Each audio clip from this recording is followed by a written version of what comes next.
Well, it's the end of 2020. It's all over. 2020 what? 2021. Sorry, I lost a year there somewhere, probably due to the pandemic. Well, it's the end of 2021 apparently, so I'm already leaping ahead a year. But yeah, I hope everybody had as good of a 2021 as we all could. I mean, kind of still messed up, kind of just a repeat of 2020, a little deja vu year, you know. But yeah, I hope everybody had a good year. Hope you had a good year with your dog. Maybe you did some training with your dog. Maybe you did some fun stuff. Maybe you took up fly ball or dock diving or something with your dog. So I just want to wish everybody the best for the next year, and stay safe on New Year's Eve, you know.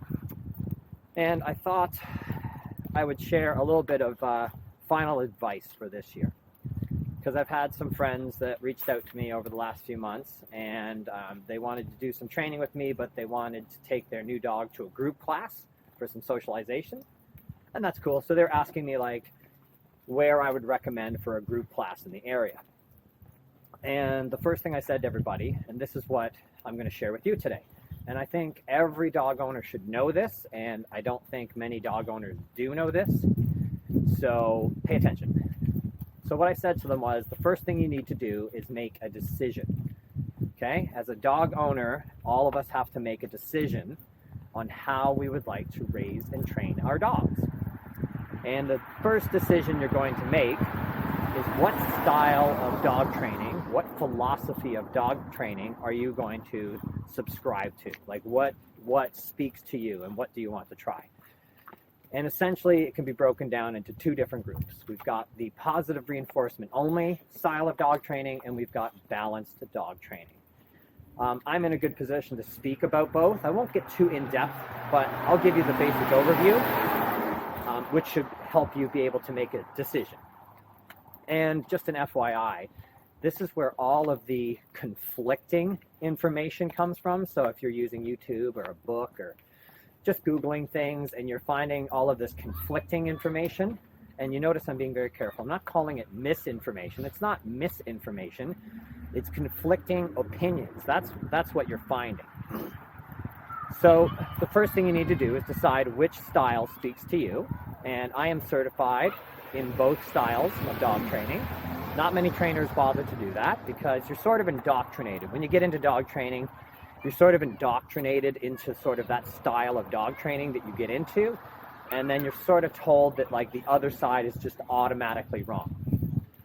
The best way I've sort of correlated this to people so that it made sense was like, if you think of like a two-party political system and you've got the right and the left, can't really say the right or the left are wrong because they're opinions. I mean, the right will say the left is wrong and the left will say that the right is wrong, but they're just two different opinions. Like, should we raise taxes? Should we lower taxes? Should we ban assault rifles? Should we just license assault rifles, right? There's all these discussions, and everybody's free to pick an opinion on that spectrum, right? The right or the left. So think of that kind of the same way in the dog training world. We sort of have the right and the left. We have the positive camp and we have the balanced camp. And they agree on some things, like everybody agrees that positive reinforcement should be a big part of your training plan, but they also disagree on a lot of stuff. But here's the core difference. This is the dividing line between these two philosophies.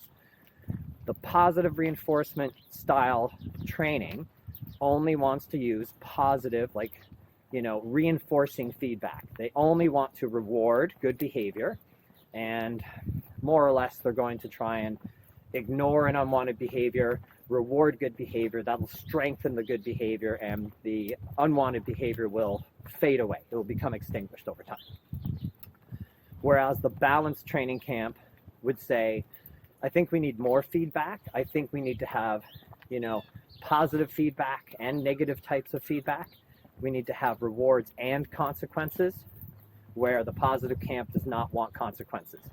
Okay, that's the core difference. And when we're talking about consequences, if you're dealing with a good trainer, we're looking for sort of the mildest version of any consequence that elicits a behavior change in our dog, right? So we're always just going for the minimum threshold of sort of communication to our dog that will change their behavior or make them reconsider, you know, a behavior that they were previously doing. And that can be done in a variety of ways, like the taste deterrents, like bitter apple. That is a deterrent. That is a negative, right? That's a consequence. The dog chews on something that tastes terrible. The consequence is terrible taste.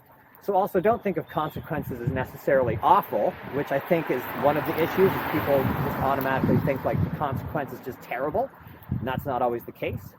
But there's a variety of ways. Leash corrections. I'm sure if you watch my channel, you know that I work with e-collars. So there's a variety of ways that we can give feedback to our dog.